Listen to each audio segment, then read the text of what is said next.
words that we speak to our children affect the atmosphere of either encouraging them or discouraging them in learning. Oftentimes it's kind of really subtle. Until I read her teaching on atmosphere, I never even thought about it. I was like, wait, that's a tool I actually have for learning. And that totally changed my thinking, because it was like, how I'm showing up every day is affecting my children way more than what math book I use. Welcome to the Christy-Faith Show, where we share game-changing ideas with intentional parents like you. I'm your host, Christy-Faith, experienced educational advisor and homeschool enthusiast. Together, we'll explore ways to enrich and transform both your life and the lives of your children. I am thrilled to have Julie Ross on as our guest today. If you don't know her, you should. She believes that every child needs a feast of living ideas to grow intellectually, emotionally, and spiritually.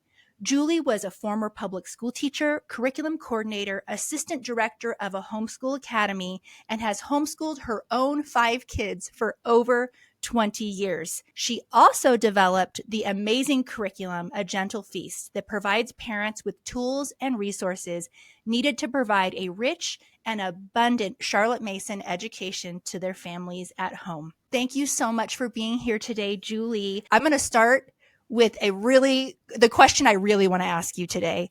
Ooh. I want to hear, because you've been homeschooling and I did not send this to you early because I have some surprise questions. Okay. The first question I want to ask you, because we're going to go there, is I want to hear your number one biggest homeschooling regret.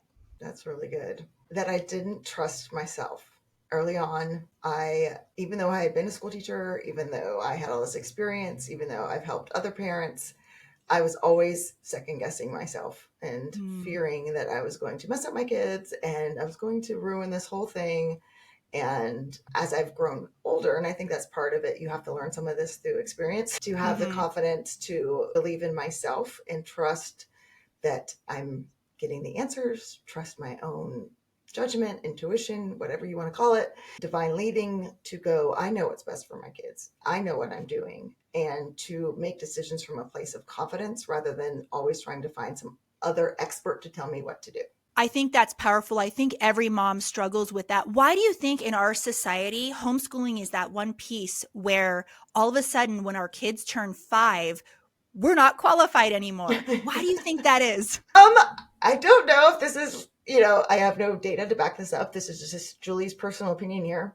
But honestly, I think it's a lot of companies trying to sell us stuff. So, and it's funny that I'm saying this because I run a homeschool company where I provide resources and tools for parents. But my goal in creating my curriculum was to be where it was a tool and a resource to empower parents to use it as they see fit, as a tool and not a box to put them in. And so, but I think because it has become, like when I first started, girl, there was like some Yahoo group that I was a part of where I could get like homeschool ideas, right? And I've watched it just kind of expand and grow. And so a lot of these companies, a lot of their marketing is like fear-based of, you don't know what you're doing, you can't do this, but we have the solution for 100 blah, blah, blah, blah, blah that you can buy. And it's like, oh, you're right, I don't know what I'm doing. And so and I've seen that change, because when I first started, it was like, you're homeschooling? Like, is that legal? That's weird. What is that? To now we all know what it is, but it's still so foreign. It's like, well, you couldn't possibly know what you're doing. So here, let me help you. I have this product for you. So I could be wrong, but that's just been my observation.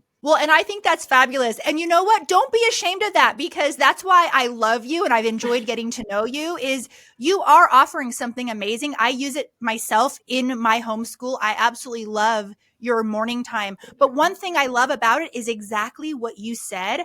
I don't do every single piece every single day, but it's there for me and you've done it for me, which I appreciate. I don't have to spend 10 hours Googling to try to find the next composer to study. You've already done that work for me, but I can pick and choose. I definitely think you are helping mothers be the heroes in their homeschool, really. Yeah. And you're not telling us what to do. And I want to talk a little bit about, because there are listeners here, even though Charlotte Mason homeschooling has been around a long time, and Charlotte Mason was in the 1800s. So she wrote her volumes. They are long. I must admit, I know a lot about Charlotte Mason, but I have not personally read every single word of her volumes. I bet you have.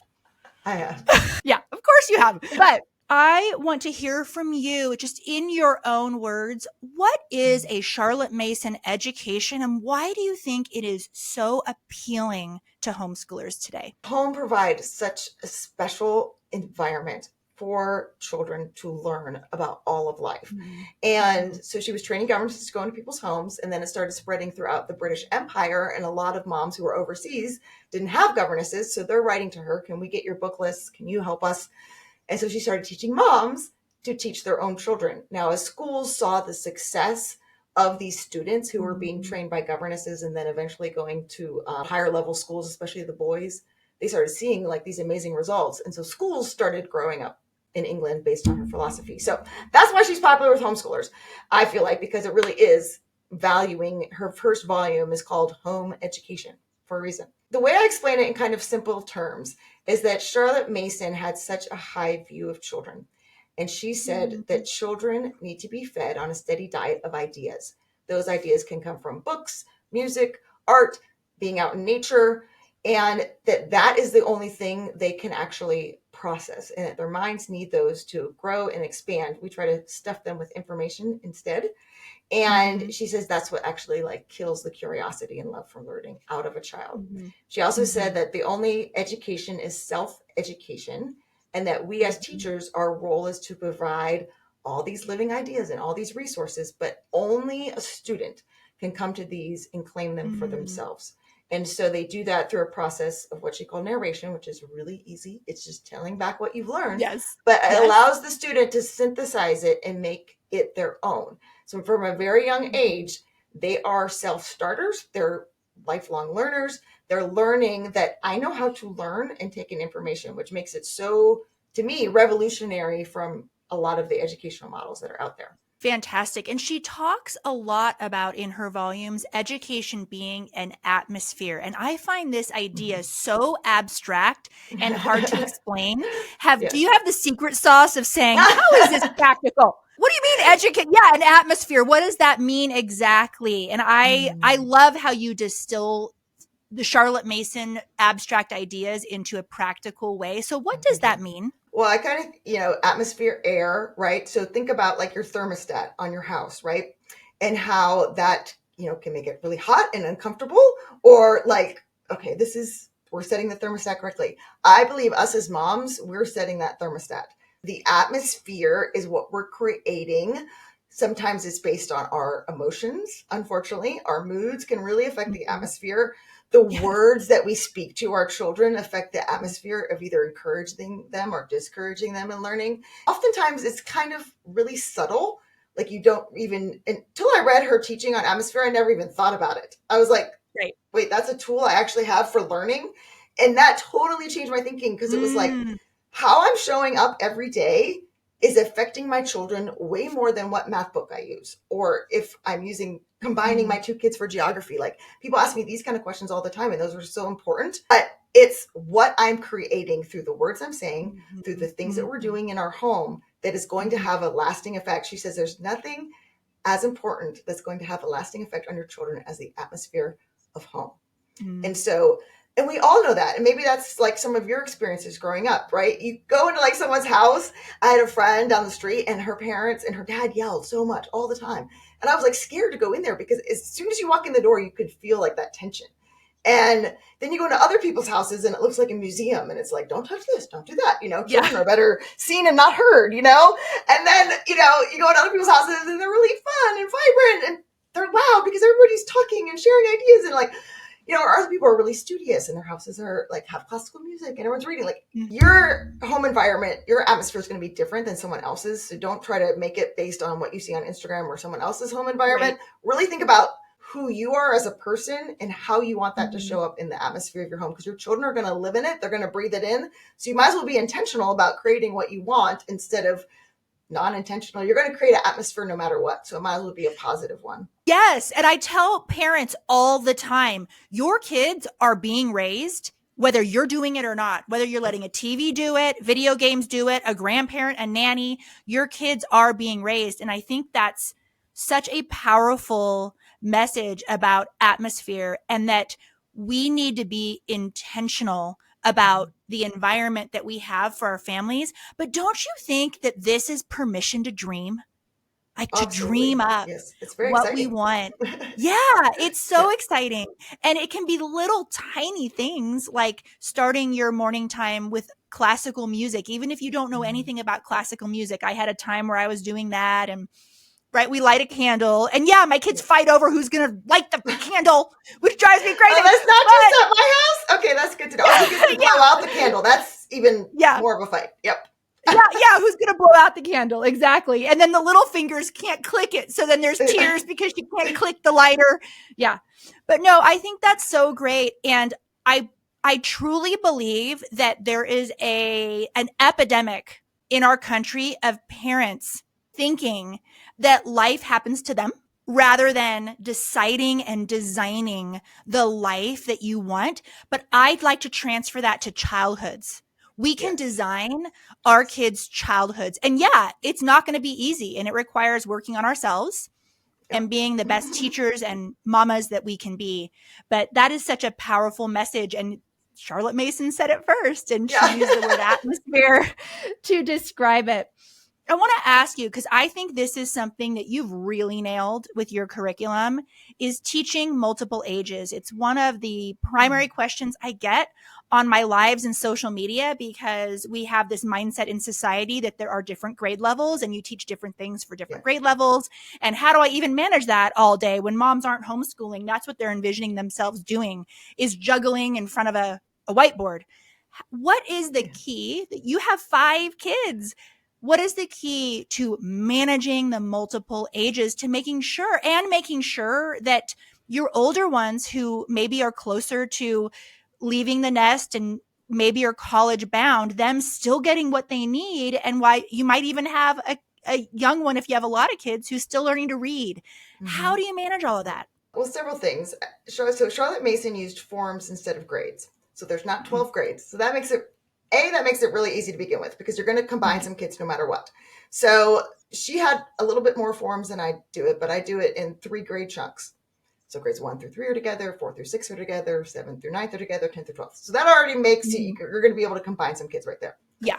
But even then, there was a time where I had 3 different forms I was doing. I had kids in form 1, I had kids in form 2, and I had kids in high school, form 4, all 5 of them at one time, and doing all that. So it makes it easier, but you still are having, several different books and those kind of things. So morning time really helps with that, because it's something that you can do all together with all the kids in different ages. Like Charlotte Mason said, we're providing the feast, and each small guest is going to assimilate what they need. And so obviously a high schooler is going to get a lot more out of a composition lesson, especially if they've been doing it for a long time. Oh, that piece reminds me of composer so-and-so that we learned 2 years ago or something. Whereas like a little kid is like, I liked when the drums come in at the end. And, they're getting something totally different, but you're still providing the same piece. So morning time really helps with that. So I kind of saw our days as like bookends, where we have our morning time that we're doing together. And again, you have to be flexible.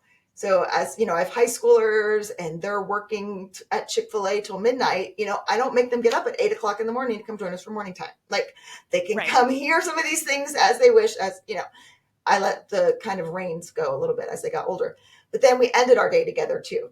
So we would have like some kind of read aloud at lunch or some tea time or something like that, where we could just, so I kind of saw it as like a bookend. As long as we're all touching base together at the beginning and the end, that works really well. But then fostering this kind of independence where they don't need to be sitting there with me to do everything.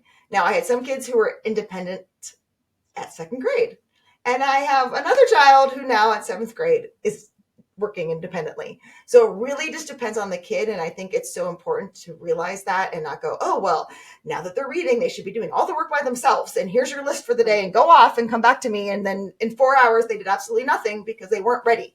So it's a gradual releasing of that independence. But that really helps, because then, your older kids can be reading something on their own, and you can be working with the kid that you might have that's still learning how to read, and they need your undivided attention. The other key that I think Charlotte Mason really helps with multiple ages is the concept of short lessons. So they're not doing a 45-minute grammar lesson or a 50-minute history lesson.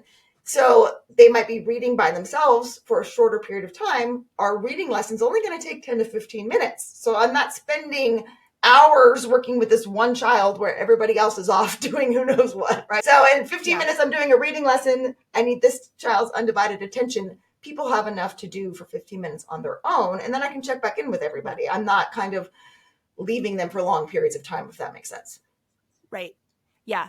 And I think that is the key. And that is hard for people to envision. How do you manage when your kids get older and maybe they're not as interested in morning time anymore? Yeah. We have a learner in our house where it's kind of optional right now, but I still have special time with him. And quite frankly, there's such an age gap that even his assigned reading is a little bit different. If you're enjoying the show and don't want to miss out on future episodes, hit that like and subscribe button and show us some love with your reviews. Those 5-star reviews really do help us reach more people. But I want to talk about Charlotte Mason homeschooling in the high school years a little bit, because I don't know why it's one of the criticisms for Charlotte Mason homeschooling. And I'm thinking these are the optimal years to be discussing big ideas. So will you share with our audience what it looks like to homeschool high school in the Charlotte Mason style, and why I'm sure you believe that actually adequately prepares kids better. And I would love to hear you speak on that. Yeah. So I think that kind of misconception comes from a couple of places. So during her time, boys would have gone to university pretty early on, like 12 to 14. So her programs that were written up through age 18 would have just been for girls in the early 1900s. So we can kind of get the misconception from that. But if you look at what she had for the upper forms for high school, it's harder than my highest level of college classes. Like, it's mind blowing the amount of work and the things that they were reading. I'm like, what is this? And then you can read samples in her volumes of students' work. She had forms 5 and 6 being like our equivalent of like 10th through 12th grade. And, you read samples of these girls' essays and you're just blown away. And so it's very, very thorough. So I think it comes from that misconception. I think the reason a lot of people abandon this approach as they get towards high school is fear. So it's what can I use to check off all the boxes? And here's your textbook and here's your workbook, and I can check it and I see that you've got 9 out of 10 right. So I know that you're really learning this. And so I feel better, and I know we can put this on a transcript. And so it's all this fear too that drives it a lot. And really, it's so easy to do it in high school. I mean, obviously it depends on where you live and all this stuff, but like, I just looked at the colleges that they wanted to go to and I made our transcript. The things that we were doing fit into those categories and gave them a credit for whatever. So it was very easy to do.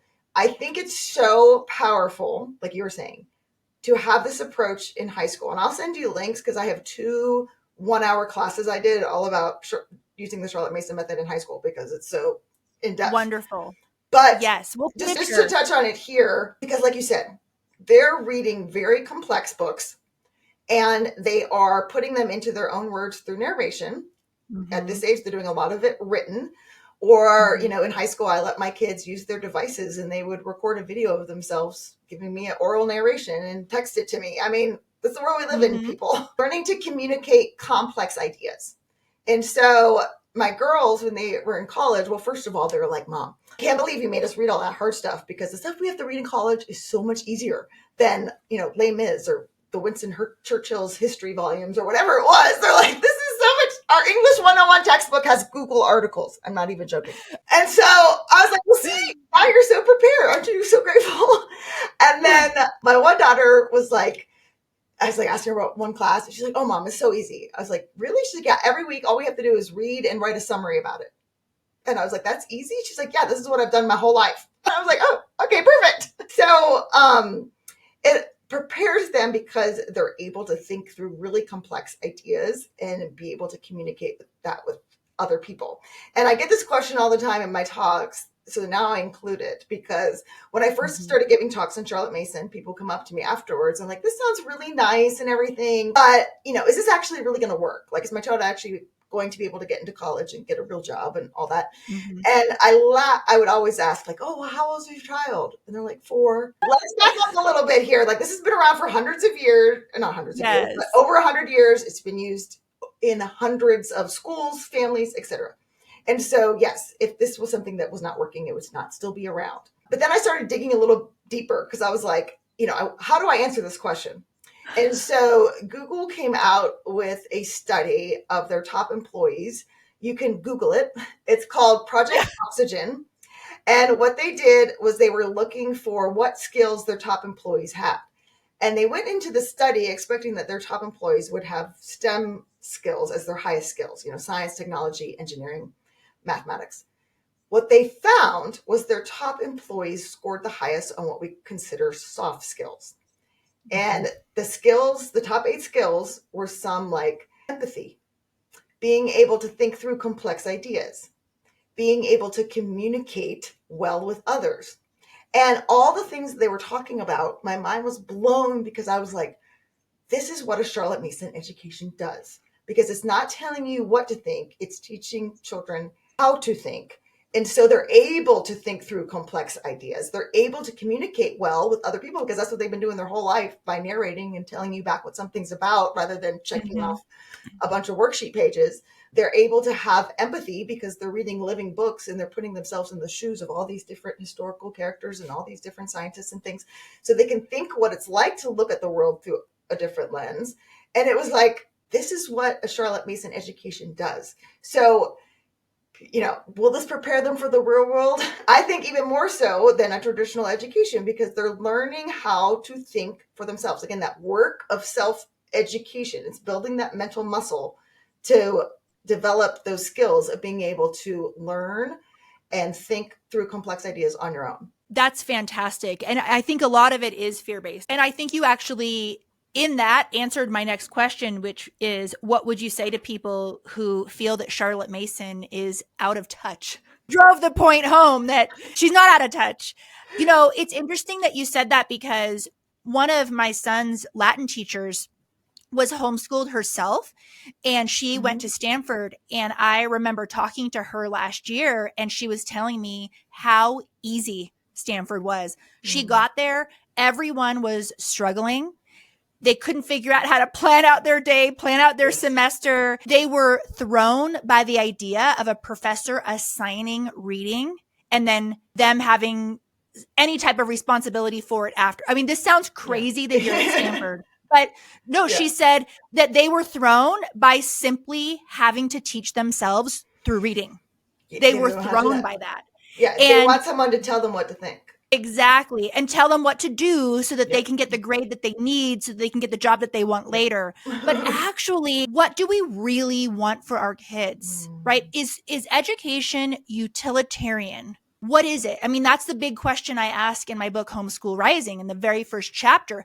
I asked myself that question over a decade ago, and it led us to sell our business, move states, homeschool our kids, me get on social media. I mean, it completely changed our lives when I asked myself that one simple question. What is an education? Because if a parent really asks themselves that, the answer is frightening because if they are thoughtful people, they will realize that it's more about cultivating a human being that is thriving and resilient and yes, has hard skills, but the soft skills are probably more important than the hard and I think what Charlotte Mason does so well is the skills you learn in a Charlotte Mason education are the ones that are transferable. Yes, right. It doesn't matter what you do. Being able to do those things is so important. I'm going to read to you one of my all-time favorite Charlotte Mason quote because I think it relates to what you're saying so much. She wrote, "The question is not how much does the youth know when he has finished his education, but how much does he care? And about how many orders of things does he care? In fact, how large is the room in which he finds his feet set? And therefore, how full is the life he has before him?" And Charlotte Mason asked that question, what is knowledge? And all those volumes, that's the big question, right? And her conclusion is exactly what you're saying. She actually used that word. It's not utilitarian. It's not a factory system. We put in A, we get out X. And at the time she was writing, I mean, the Industrial Revolution was very much in full force, right? And it's, okay, we're just training employees. And she's like, no. We are raising people who are going to have a full life. I love the word she used. She says magnanimous. We are raising magnanimous citizens. And that's someone who has a large scope of life. They're people who are generous, who care about lots of different things, who care deeply about other people because, like I said, they were able to have all these living ideas their whole lives and empathy because they're reading about all these different people and not just being told what to do, what to think. Here's the correct answer. They don't ever get to think about, oh, I wonder what it's like to be this person. And so they care about people and they care about knowledge. And exactly what you were saying. Before we continue, I want to share with you a program that has been a game changer for our homeschool. At our Learning Center, we instructed and taught pretty much every math program out there on the market, so we know firsthand how important a solid math foundation is for our kids' futures. Finding the right homeschool math program that didn't compromise academic excellence, but also one that didn't put me and my kids through the ringer was a challenge. Till one day, I tried CTC Math. You guys, the rest was history. First off, it's a mastery-based program, which means your kid gets a solid grasp of the material. It's also loaded with mixed reviews, ensuring kids never forget what they've learned. And the questions are adaptive, which keeps students confident and progressing at their own pace.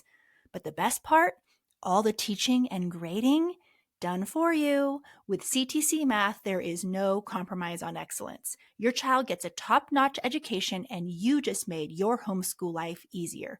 Visit CTC Math for your free trial today. I want you to speak a little bit on how she honors children. I think that it's a good thing about some of the movements in parenting today. Yeah. I think it's one of the assets of the gentle parenting movement, whether you consider yourself in that arena or not. One thing I love about that particular movement is that children are listened to. They are honored. Parents are trained to look for, okay, what does my child need right now? And that is rather new.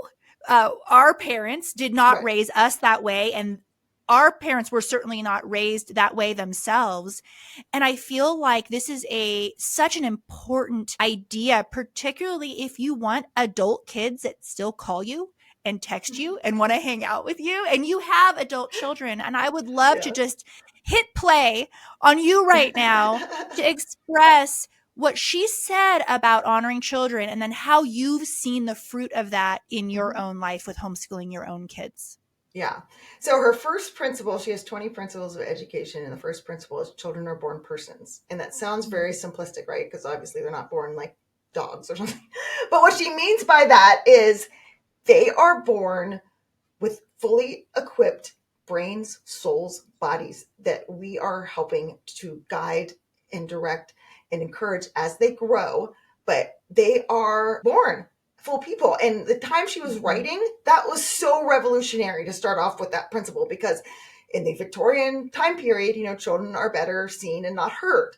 That, someday when they grow, right, and they're capable of having adult conversations, we'll bring them to the dinner table. I mean, it's so revolutionary to say that children are born persons. And so she believed that children were able to understand and comprehend way more than we give them credit for. So, for example, she had them listening to, not reading because they wouldn't have been able to read this, but listening to Pilgrim's Progress at the age of 8. And I barely made it through Pilgrim's Progress in college. And so, but she believed, and it's true, because I've done this with my own kids. We started reading Pilgrim's Progress when my kids were 8, and we read like one page, and I'd be like, did anybody understand what happened? I mean, the unabridged version. Like, did anyone understand what happened? And we're like, not really. And we would keep going. And then my kids started being able to like pick up all these things. And I think it's about this. And I was like, oh, I think you're actually right. Like, it was huge for me what they were able to actually stand that we don't give them credit for. Another way that she respects children as a person is through narration, because what happens is, again, it's not, I am the fountainhead of all knowledge. I am the grown-up and I know everything about XYZ. So now I'm going to impart all my wisdom to you. Instead, let me bring you to this feast. You can listen to this story, for example, and then you tell me what you thought was important. And we sit and we listen to our kids and we respect their opinions. And that is huge, because you know what that does? That builds their confidence that I can learn from myself. What I have to say is important. I can articulate my ideas. And we are giving them that gift multiple times a day. And I don't think parents, even those in the Charlotte Mason world, realize what a gift this is. Like that your children feel seen and heard on a regular basis. And like Charlotte Mason said, we're not going to jump in and correct their narrations and be like, oh, no, that's not right. You're going to listen. And then afterwards, if you want to guide them to something, you can, or add some more things or whatever. But just listening to them express themselves all day long builds their confidence so much. And I've seen that with my own kids. And so, yeah, I mean, that was always my goal for homeschooling. It was like, I want this connection. I want this relationship. And I think it's important for parents to think through, like, what do I want my adult kids to be like? What do I want our relationship to be like? And it's not just that they like got this degree and got this job and they move out of my house, because you know what? My oldest daughter did graduate from college and she's back in my house and she works for my company. And it's awesome. I love it. I love waking up in the morning and getting coffee with her. And like this morning, the Spotify Wrapped playlist came out of like your top artist of the year. And we just sat and chatted and had coffee for like an hour and we're laughing about different musicians and stuff. That's what I want. So it's not the goal to get them out. Like, actually, this is really great. And so, but it's that connection piece and that confidence piece that I think is so key. And I think the other part of this that it always annoyed me in education, and I bet you this annoyed you as well when you were a teacher, and it's that we're always asking kids their opinions, but the opinions are based on zero knowledge at all. Like really, you're 7 and you know nothing about world events. I don't really, what do you actually, no, I mean, this is edgy, but what do you actually have to offer if I haven't given you anything to base your opinion on? Yes. And so I also think there's a humility to that, because when you're exposing your kids to these abstract, big ideas, they realize there are maybe people out there that have thought about this longer than them, more than the 2 seconds. But no, and yeah, we value their opinion, but also learning that we can form our opinions and our beliefs based on knowledge that we gather. And that there's a purpose for gathering this knowledge, and then we can form our opinions. But often in the education space, there's this trend of asking kids just, writing an essay on your thoughts on this. It's like, I don't have any thoughts on this. And I think that's the key. I'm glad you brought that up, because I'm not saying, they're necessarily telling, especially when they're little and they're narrating, it's not opinion based. It's exact what happened in the story. So if my kid, adds in whatever, it's like, well, did that actually happen in the thing? So they're narrating based on something that they're describing that actually happened in the story. Yes. As they get older, then as they start narrating, they'll naturally start adding in some opinions, or, oh, that reminds me of this other book, or that reminds me of the character and such and such. They start making those connections all on their own. It's not a forced thing. And I know when you taught school, you probably did the same thing as me, where we had to like make them make connections, and they couldn't make the connections because they didn't actually have any ideas to connect it to. Yes. Yeah. There, you said it better than I did. Yeah. You need to have ideas to connect, to even have something worth someone else listening to.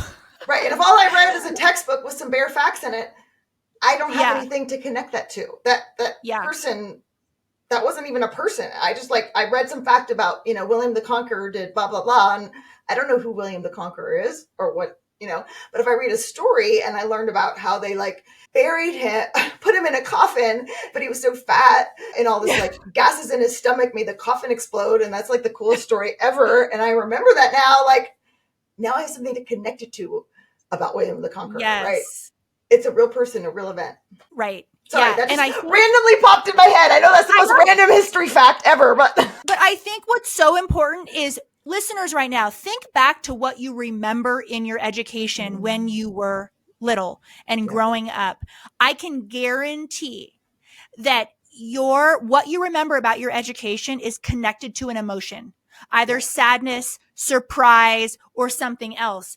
That is why humans remember things. It's when that's why story is so powerful. Yes. That's why living books are, in my opinion, the best way to teach history. Because why teach history if it's just facts?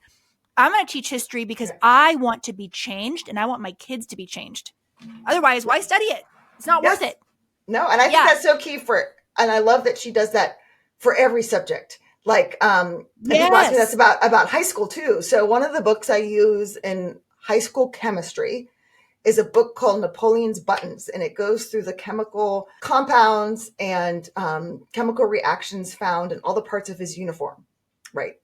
The rubber that was just being invented and how that was used, and the buttons and the silver and all stuff. Wow. And so I just want went and saw the Napoleon movie. It's not for children. It's for adults, but I just went and saw that over Thanksgiving.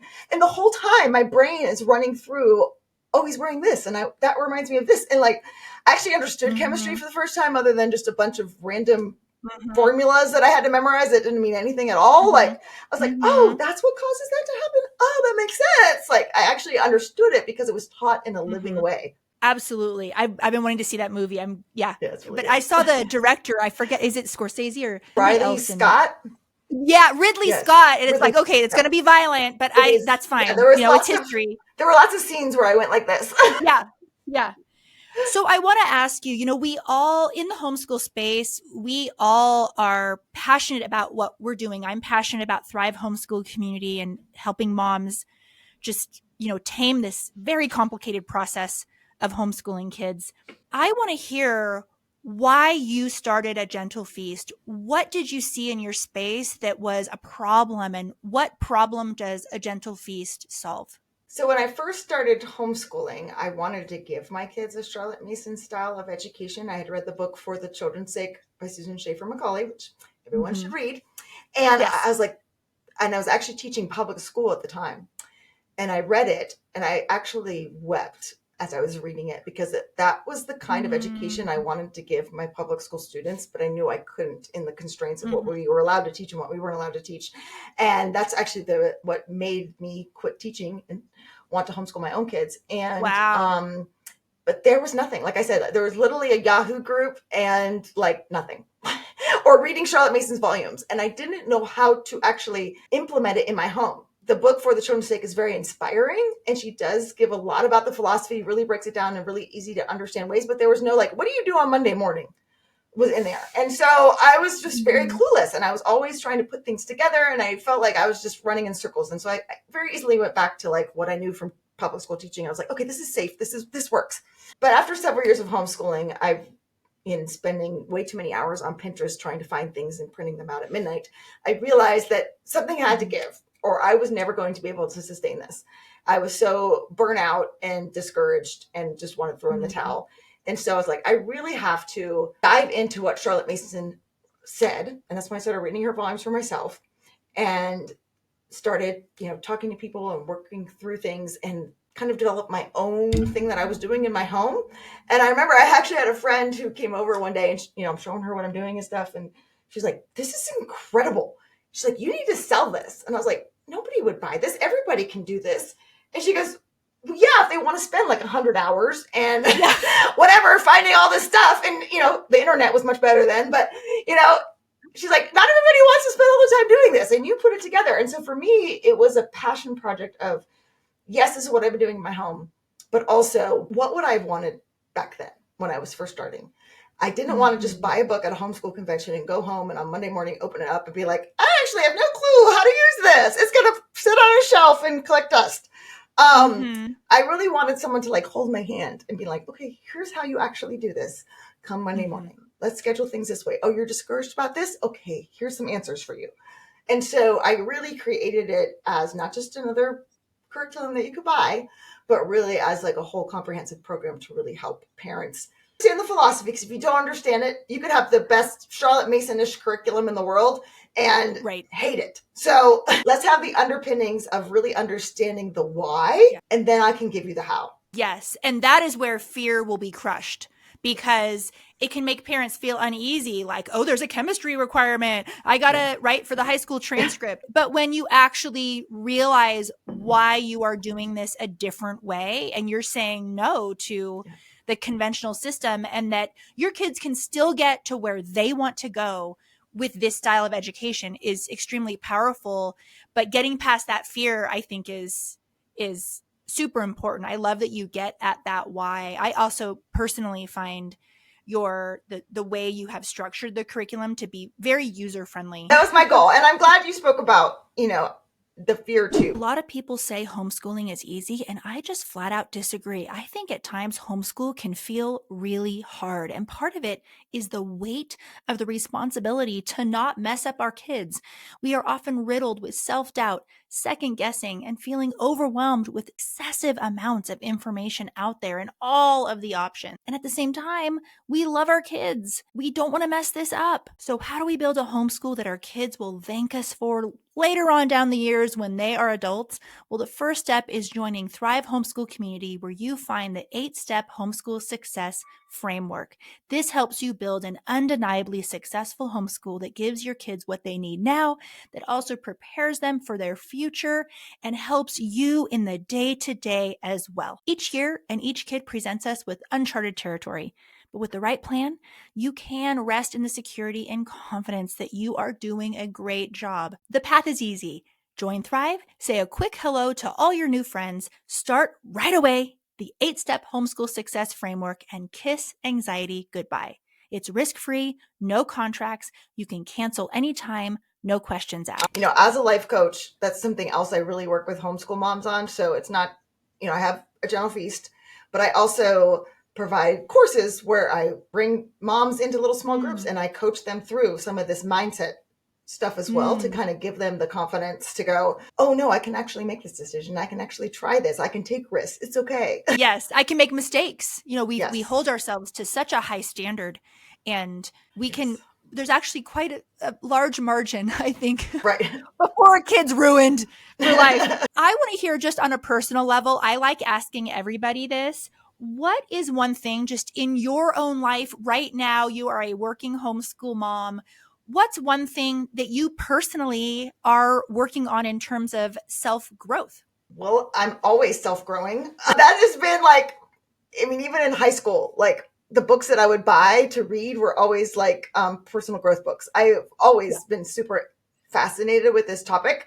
And so, you know, I'm always being coached myself on a variety of different things. And I always have a stack of like books that I'm working through. And they're not just like education books or like fiction. Like they're really like, okay, I want to improve this area of my life. I'm super big into goal setting. So I'm actually working on a goal setting course. I've taught this 3-step process of how to write goals for the past 10 years.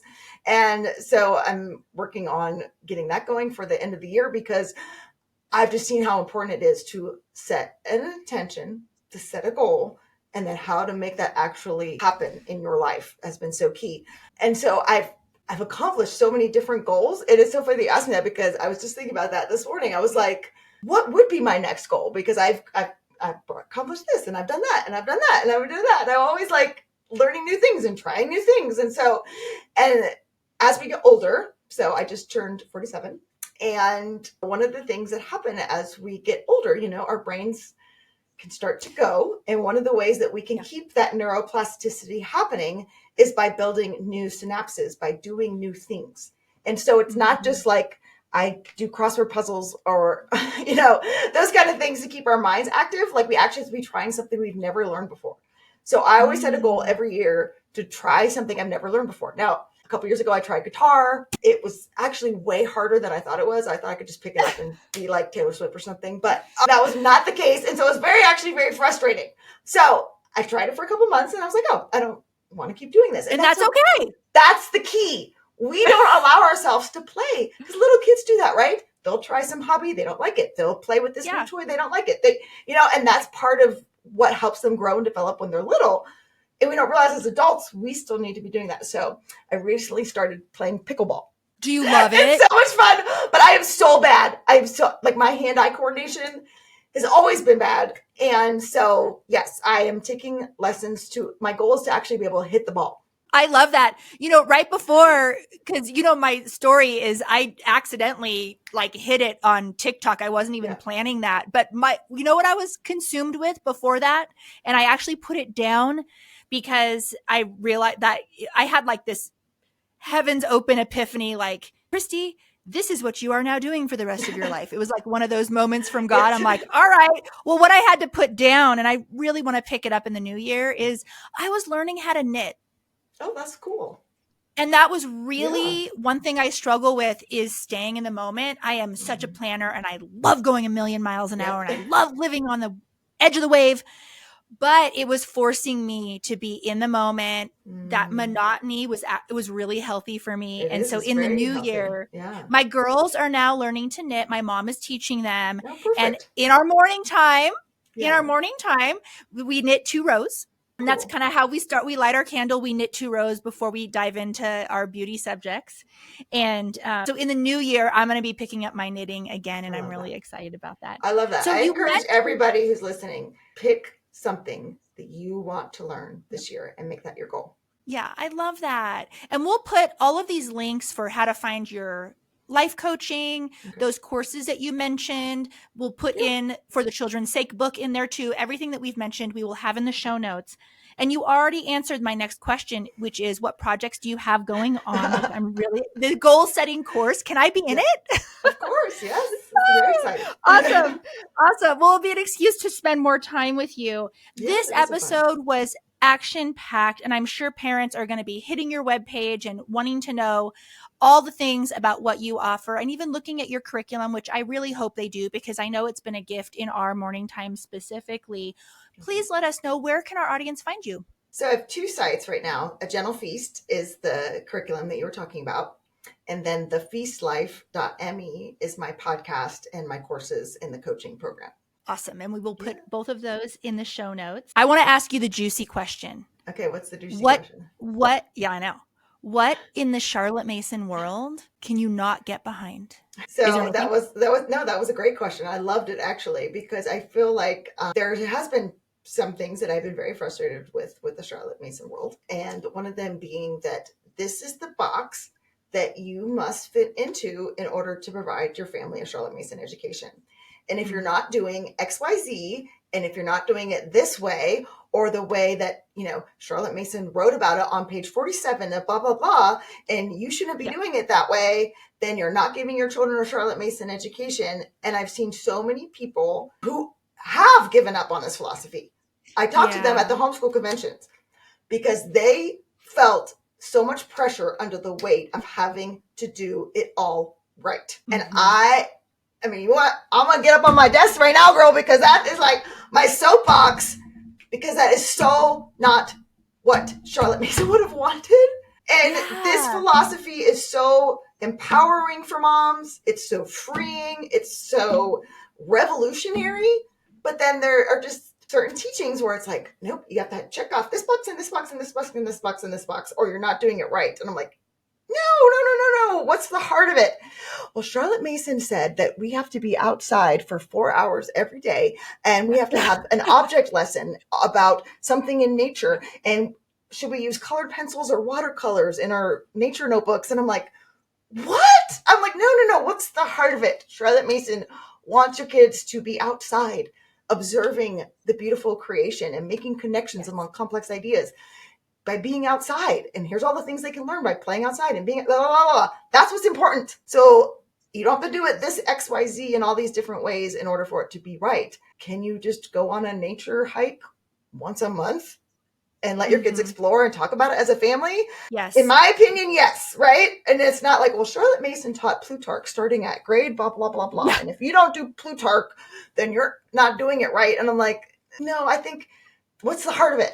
She wants your kids to be learning about historical people and being able to think through, here are some things that person did that were really good. Here's some things they did that were not really great.